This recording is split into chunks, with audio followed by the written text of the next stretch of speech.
বেদাতিদের সাথে উঠা বসা। বেদাতি মানে কি? বেদাতি মানে সামান্য কিছু বিদাত করে, ধরেন মিলাদ করে, নিয়ত পড়ে, এই দেখো ছোটখাটো বেদাত, এগুলো ছোটখাটো বেদাত। বেদাত দুই রকম, এক বড় বড় বেদাত হচ্ছে আপনার মাজার পূজার বেদাত, হ্যাঁ, শিরক কুফরির বিদাত, সাহাবায়ে কেরামদেরকে গাল দেওয়ার বিদাত, সাহাবায়ে কেরামদেরকে ইসলাম থেকে খারিজ করার বিদাত। এরা হচ্ছে চরম পথভ্রষ্ট, হ্যাঁ, যাদের ঈমান ভঙ্গ হয়ে যায় তাদের বড় বিদাতের কারণে। বড় বিদাত মানে বড় শিরক, বড় কুফর। আর যেসব বিদাতগুলি মুসলিম সমাজে রয়েছে, আমরা অমুসলিমদের সাথে বসবাস করছি, করছেন না? অমুসলিমদের সাথে আমাদের কোন সেন্টার পয়েন্টে কোন জায়গাতে মিল পাচ্ছেন না? আমাদের কিবলায় তারা বিশ্বাসী না, আমাদের রবে বিশ্বাসী না, আমাদের কোরআনে বিশ্বাসী না, আমাদের রসুলে বিশ্বাসী না, এগুলোর এহতারাম সম্মান। তারপরে তাদের সাথে সহাবস্থান করছেন, তাদের সাথে চলাফেরা করছেন, লেনদেন দুনিয়া করছেন। সুতরাং আপনাকে বেদাতিদের সাথে ওইভাবে চলতে হবে না, অবশ্যই সুসম্পর্ক রেখে চলতে হবে। কখনো এমন তর্কে জড়াইতে হবে না, এমন আপনাকে রেসারেসি আর ঝগড়ার মতো পরিস্থিতি তৈরি করতে হবে না ধর্ম নিয়ে, হ্যাঁ, যে যাতে মানুষের সাথে বসবাস করা মুশকিল হয়ে যায়। এটা মোটেই জায়েজ নয়। দেখেন, সালাফে সালেহের যে উক্তিগুলি রয়েছে, বেদাতিদের সাথে বসতে হবে না, সেটা হচ্ছে এমন বেদাতি যে বেদাতের দিকে আহ্বান করে, হ্যাঁ, যে অনেক মানুষকে পথভ্রষ্ট করছে, তাহলে বেদাতি মোল্লা তাদের নেতৃত্ব দিচ্ছে, আর তারপরে বহু মানুষকে বিভ্রান্ত করে রেখেছে, গুমরাহ করে রেখেছে। তাদের থেকে দূরে থাকতে, তাদেরকে যদি সম্মান করেন, হ্যাঁ, তাহলে মানুষের জনসাধারণ পথভ্রষ্ট হয়ে যাবে। ধরেন একজন বিদাতি, হ্যাঁ, হুজুরকে যদি আমি একবার শ্রদ্ধা সম্মান আর কোলাকুলি করি, আর তার পাশে বসে তার সেও বক্তব্য করলো, আমিও করলাম, তাহলে এতে আপনারা বিভ্রান্ত হয়ে যাবেন। তাহলে তো ওনাদের তো একসাথে আন্তরিকতা দেখছি, তাহলে আমরা কেন তাদের, হ্যাঁ, তারাও তো কিছু ভালো কথা বলে, এইভাবে ফেতরায় পড়ে যাবেন আপনি। কিন্তু যারা সাধারণ মানুষ, আমি সাধারণ জনগণ, তারা মোটা খায় মোটা বোঝে, তাদের যদি একটু আল্লাহ এবং রসুলের কথা ভালোভাবে সুন্দর করে উপস্থাপনা করেন, পেশ করে, সহজে কবুল করে নেবে। এই বিদাতি মোল্লাগুলো যদি বাধা না হইতো, দায়ীলা দলাল যারা, যদি এরা বাধা না হইতো, তাহলে তাদের সাথে ওই রকম আচরণ করবেন, যে আচরণ করবেন যারা ফিতনা করে মানুষ বিভ্রান্ত করেছে তাদের মতো। এক।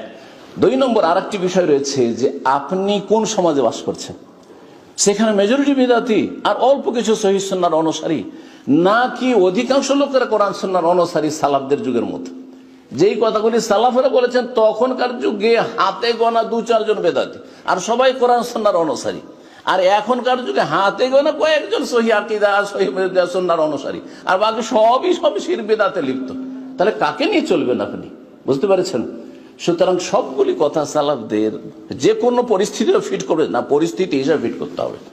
হ্যাঁ, স্থান এবং সময়কাল আর অবস্থার পরিবর্তনে আপনার দ্বীনি বেশ কিছু মাসাইলে পরিবর্তন হইতে পারে।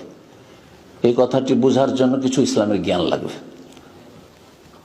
এখন যেমন একটু আগে বললাম, সৌদি আরব ছেড়ে কারোর যে নাগরিকত্ব থাকে সেখানে, এক আমার তো কোনো মূল্য নেই, আজ আছে কাল নেই, কচুর পাতা পান। কিন্তু কথা হচ্ছে যে ধরেন যে কোনো দেশে, একটা মুসলিম দেশে আপনার নাগরিকত্ব আছে, আর সেইটা ছেড়ে দিয়ে আসে স্থায়ীভাবে বসবাস করে অমুসলিম দেশে, বহুবার চিন্তা, এটা মোটেই চাইছে না। তো সৌদি আরবের ওলামারা যে ফতোয়া দিয়েছেন, তারা সেখানে থেকে সে অবস্থায় ফতোয়া দিয়েছেন। কিন্তু যারা জন্মেছেন এখানে, আর এখান থেকে যাওয়ার কোনো রাস্তা, বিকল্প রাস্তা নেই, বাংলাদেশও যাওয়ার সুযোগ থাকে, হ্যাঁ, যে আমার বাবা সেখানকার, তাহলে তো একটা সুযোগ আছে। কিন্তু এমনও কোনো সুযোগ নেই, করবেনটা কি? তার বংশ পরম্পরা 200-400 বছর থেকে তার বাপ দাদারা সবাই অমুসলিম দেশে বসবাস করে, যাবে কোথায়? কোথায় আছে স্থান আছে কোথাও? তাহলে সবার জন্য ঢালাওভাবে একই রকমের ফতোয়া প্রযোজ্য নয়। ফতোয়ার ক্ষেত্রে আপনাকে ফাকিহ হইতে হবে, হ্যাঁ, প্রজ্ঞাবান হইতে হবে, হাকিম হইতে হবে। জি, আল্লাহ তৌফিক দান করুন। জি, তো বিদাতিদের সাথে আচরণটা ঠিক ওই রকমই। আপনি আচ্ছা, বিদাতিদের সাথে আচরণের আরেকটি গুরুত্বপূর্ণ কথা মনে রাখেন, কারণ আপনার পাশাপাশি যেহেতু বসবাস করছে, আপনারাও করতে হচ্ছে, আমাদেরকে চলতে হচ্ছে অনেক সময়। দেখেন, বেদাতিদের সাথে আচরণের বিষয়টি হচ্ছে ট্রিটমেন্টের মতো, চিকিৎসার মতো। চিকিৎসার ক্ষেত্রে কোন রোগীর জন্য কোন ওষুধটা প্রযোজ্য, ওইটা কিন্তু একজন চিকিৎসককে সবসময় মনে রাখতে হবে। এখন এই বেদাতির সাথে কথা বললে ইসলামের লাভ, আপনার স্বার্থ না ইসলামের স্বার্থ? স্বার্থ ইসলামের, হ্যাঁ, মাসলাহাত ইসলামের। ইসলামের লাভ ওদের সাথে চলাফেরা করলে না ওদের সাথে সম্পর্ক ছিন্ন করলে, এটা আপনাকে অবশ্যই দেখতে হবে আগে। এটা ওষুধের মতো, কোন ওষুধটা কার জন্য কাজ করবে। একজন আপনার ছোট ভাই, আর সে বিদআত কাঁকড়ে ধরে আছে, আর আপনার দুনিয়ার সব কথা শুনছে, একটা তার সংসারের কাজ, পারিবারিক কাজ, বিয়ে শাদী হবে না, সুখ দুঃখ চলবে না আপনাকে ছাড়া, আপনাকে মানে, হ্যাঁ আপনি বাবা আর ছেলে বেদাতি, আর বলবেন যে বেদাতির সাথে চলতে হবে আজকালকার জামানা, না ওর সাথে সম্পর্ক ছিন্ন করেন, যে তোর সাথে কোনো কথা বলবো না তুই যদি সোজা না হবে।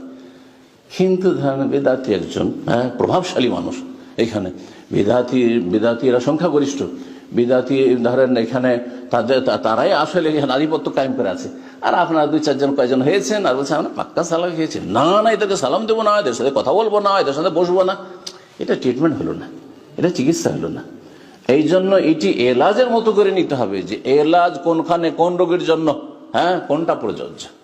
আল্লাহ যেন বোঝার তৌফিক দান করেন।